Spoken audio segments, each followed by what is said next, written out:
que ha sido además ella secretaria técnica de la Dirección de Protección al Consumidor. En la época de Santiago Roca, ¿se acuerdan de Santiago Roca? ¿Alguien estaba en esa época? 2006, 2007 más o menos. Sí, hace muy poco. Sí, hace 10 años. Sí. Qué bárbaro. Sí, sí, sí. Muy bien. Entonces,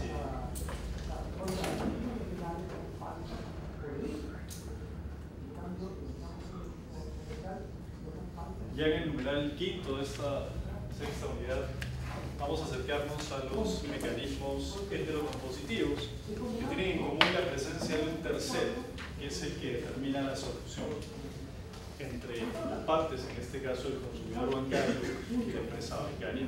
Vamos a ver que habrán diferentes dimensiones y expresiones, porque aquí vamos a tener terceros privados, terceros del sector público, de función administrativa, de función jurisdiccional, privados de función individual como un árbitro o de función gremial como el caso de la Defensoría del Cliente Financiero. Así que comenzamos por este.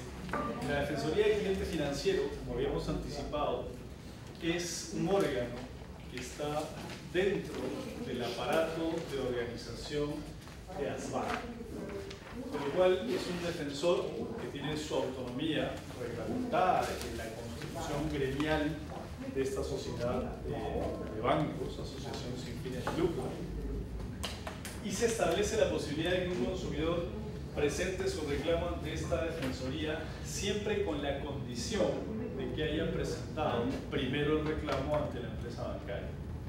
Es decir, es como una segunda instancia posible dentro de la reclamación directa. El requisito aquí también es que el reclamo ante la propia entidad financiera haya sido denegado total o parcialmente para que funcione como ese mecanismo privado revisor de la reclamación directa.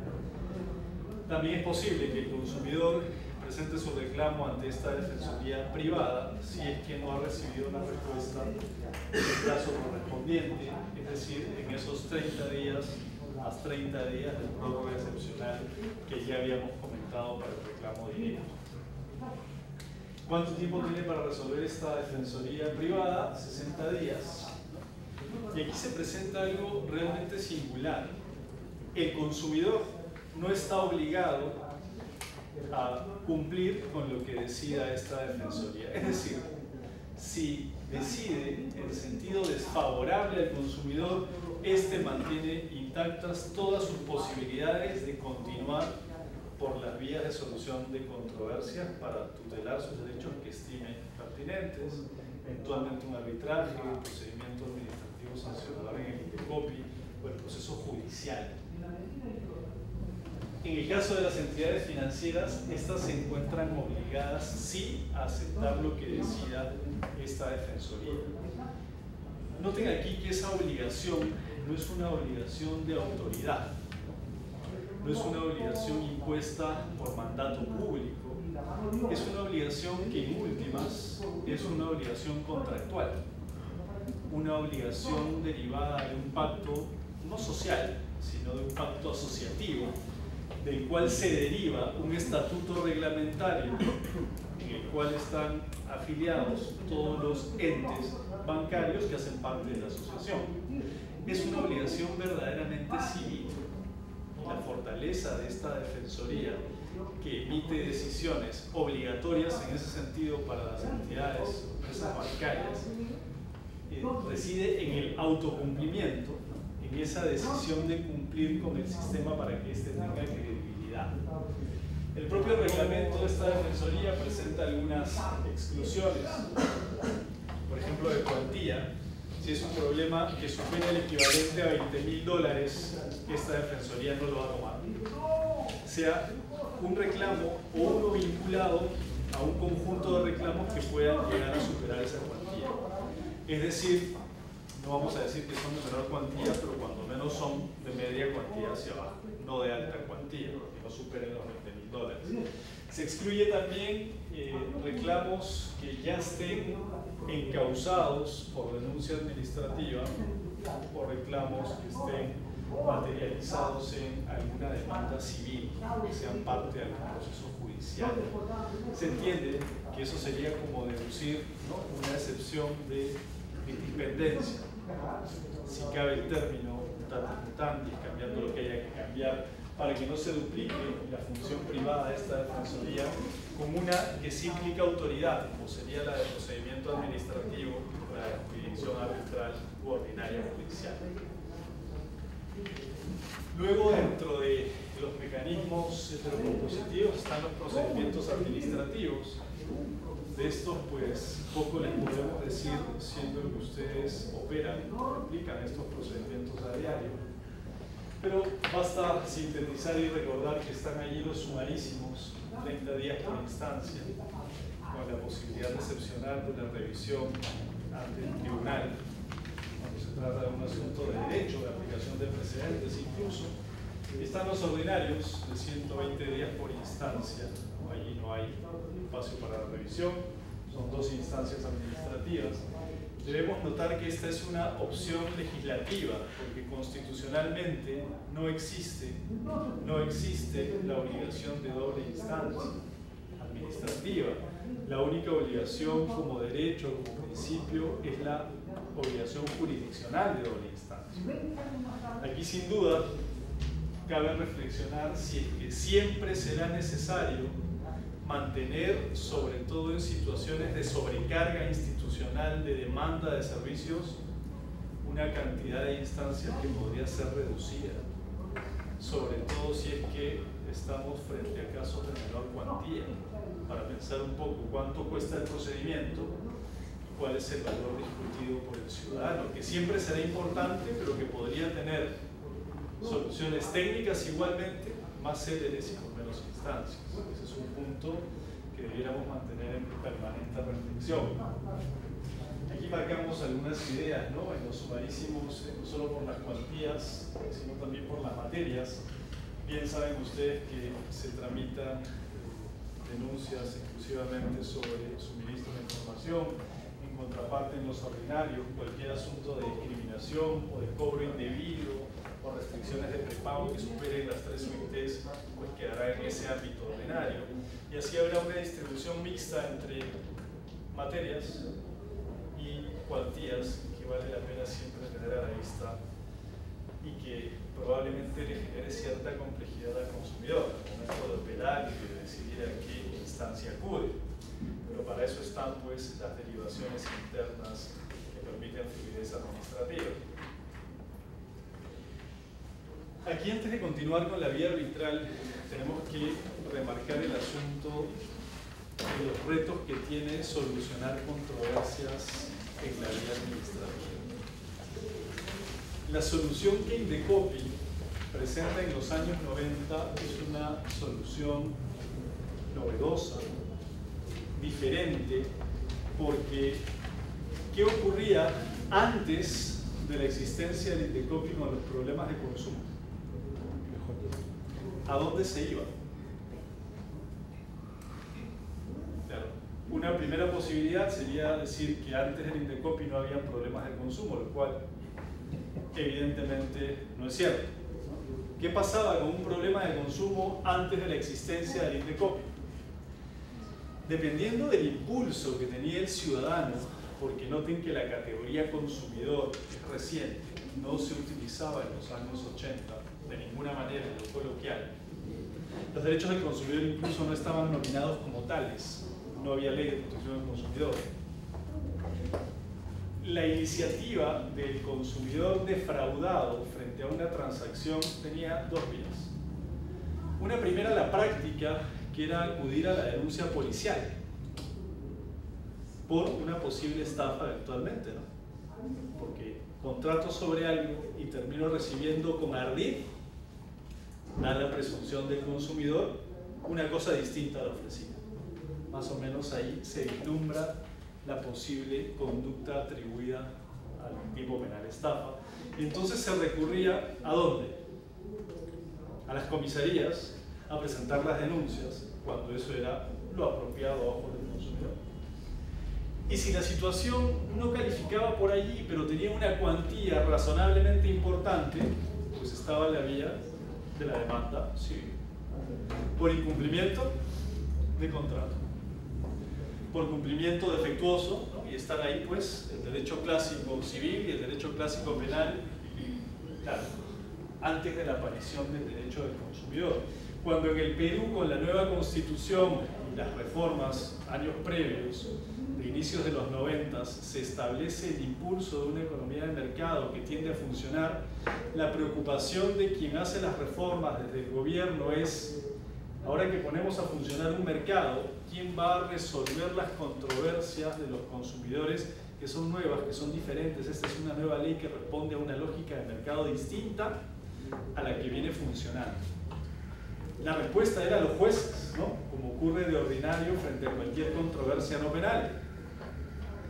Pero la opción de quien impulsaba las reformas desde el gobierno de ese entonces fue decir: no, vamos a crear una entidad con diferentes funciones, como defensa de la competencia, protección de la propiedad intelectual, el tema concursal, y además también le vamos a asignar el debido cumplimiento contractual en favor del ciudadano en el mercado, ese ciudadano que es el consumidor.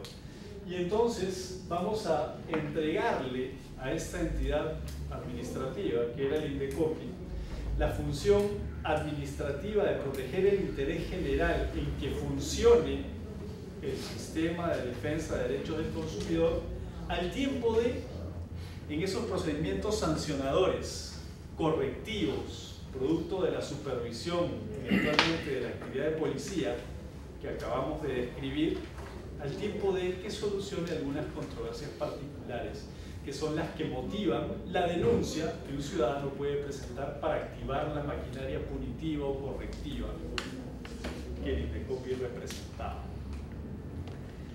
Porque, noten ustedes, lo veremos en unos minutos, que a quien se le ha encargado constitucionalmente la resolución de conflictos sobre contratos.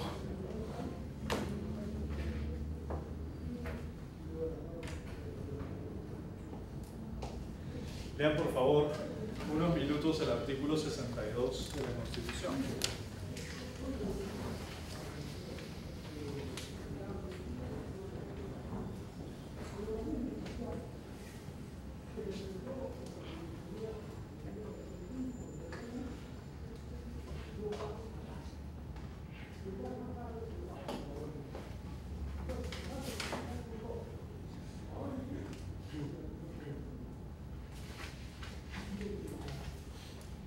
¿Sí? Notan en esa segunda oración del primer párrafo que se atribuye a quién solucionar conflictos derivados de las relaciones contractuales: a una entidad administrativa o al Poder Judicial, y eventualmente al árbitro, al tribunal arbitral y la vía arbitral.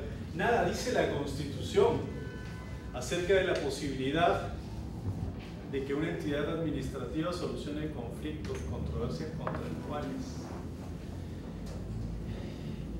Hace muchísimos años, algunas personas sostenían que las funciones del INDECOPI en protección al consumidor podían ser inconstitucionales.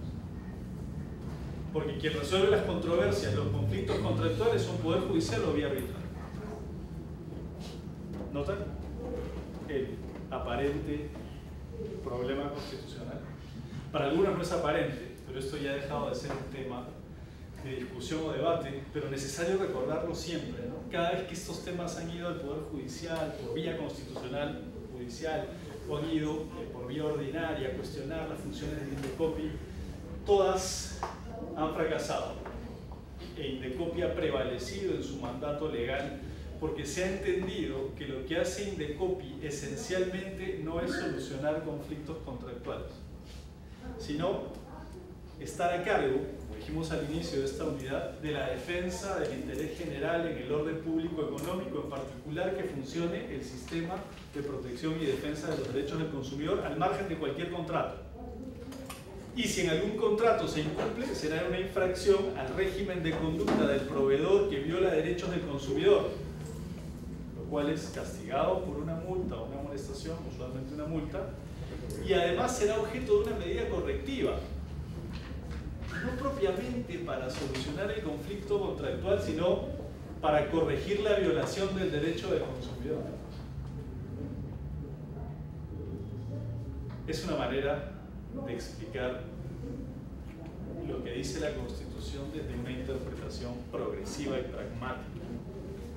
Si uno se quedara solamente en el plano literal de la Constitución, probablemente no se entendería con claridad lo que acabamos de decir. Pero eso está revalidado no solo por la práctica constante, sino porque ningún juez ha dicho lo contrario. Ningún juez en vía ordinaria, ni algún juez en vía constitucional judicial. Incluso cuando se ha tratado de cuestionar, no en protección al consumidor, pero sí en defensa de la libre competencia, que Indecopi, como medida correctiva, declare inaplicable un contrato porque es el mecanismo para abusar de una posición de dominio, y alguien ha querido decir que eso es inconstitucional porque Indecopi no puede alterar los efectos de un contrato. El Tribunal Constitucional ha dicho Indecopi no está dedicándose a los contratos, sino a defender la competencia que puede ser violada incluso a través de un contrato. Como los derechos del consumidor pueden ser afectados e incumplidos los deberes de un proveedor también a través de un contrato, pero no es propiamente una función de resolución de conflictos contractuales. Sin embargo, interesante, ¿no? Lo que quisimos hacer en el año 2008 fue, en la ley de funciones del Indecopi, provocar también una reforma constitucional previa con 2 legislaturas para reconocer finalmente la existencia de Indecopi a nivel constitucional y que finalmente puede resolver también controversias y conflictos contractuales en el marco de sus funciones. Pero eso no prosperó y finalmente no parece ser necesario no haber sido jamás cuestionado. Luego el proceso arbitral, noten aquí que tenemos 2 variantes, ¿no? La primera variante es el proceso arbitral clásico. Recuerden que antes del código y después del código hay una legislación arbitral especial, que hoy es el decreto legislativo 1071. Uno podría recurrir al arbitraje para el consumidor o para el consumo a través de esa ley, o podría uno recurrir al arbitraje del sistema de arbitraje de consumo que el código prevé, que ha sido regulado por un decreto supremo y que tiene su directiva para constituir las juntas arbitrales de consumo recientemente, cosa que se va a hacer muy pronto. En cualquier caso podría el consumidor recurrir al arbitraje. Siempre va a ser necesario. Ustedes saben bien para un arbitraje que la autonomía de la voluntad de ambas partes en el proceso encaje en la decisión de dejar la vía ordinaria y entrar al arbitraje. Eso no parece tarea sencilla en el corto plazo, pero es algo que seguramente la institución ha decidido acometer, generando la confianza debida en el sistema, sobre todo en los árbitros que serán seguramente pronto designados, como ustedes bien saben. Noten aquí el apunte de que si uno activa un arbitraje de consumo como consumidor, ¿ello qué impide? Para evitar la duplicidad de vías, colocar una denuncia por los mismos hechos. No sería razonable activar una vía arbitral y activar una denuncia administrativa o querer beneficiarse de una medida correctiva, que en el marco de un proceso arbitral sería ¿qué? Una medida correctiva reparadora. En un proceso arbitral podría ser un mandato indemnizatorio de daño emergente, eventualmente de lucro cesante, ¿no? Pero esto además, volvemos con la ficha marcada, con la flecha roja, no impide al Indecopi iniciar o continuar procedimientos sancionadores de oficio o a pedido de parte por los mismos hechos. Noten cómo todo está, no diremos sobrecargado, pero cargado de varias funciones concurrentes, ¿no?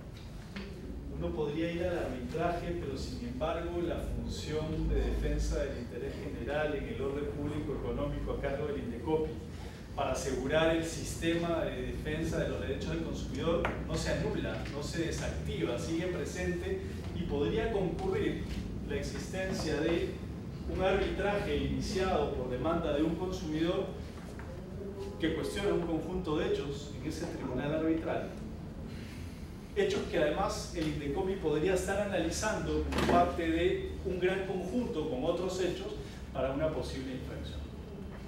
Y sería posible que un tribunal arbitral los califique de determinada manera jurídicamente y que luego el Indecopi, o en paralelo el Indecopi, los califique de otra manera. Insisto, no hay que llamarle esto sobrecarga, pero sí carga concurrente de funciones o de dimensiones de solución de controversias heterocompositivas. ¿Qué ocurre en otros países? ¿A qué se dedica el Indecopi de otros países?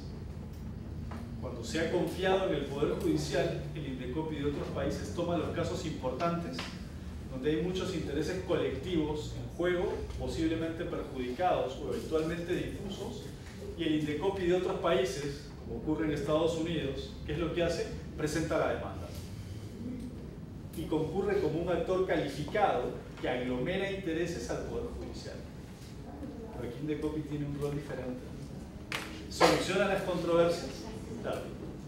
No como la Constitución dice, sino al propósito de defender el interés general y el sistema del orden público económico, la defensa de los derechos del consumidor, aun cuando hay contratos. Y no está actuando ante el Poder Judicial de ordinario, aun cuando, como ustedes habrán leído en el Código, también podría hacerlo para defender intereses colectivos, para pedir indemnizaciones o delegarle esa acción a una asociación de consumidores. No digamos sobrecarga, pero sí digamos carga concurrente de funciones. Y finalmente, el proceso judicial. Cualquier consumidor como cliente puede recurrir al Poder Judicial. Cualquier consumidor podría recurrir al Poder Judicial. Aquí cortamos.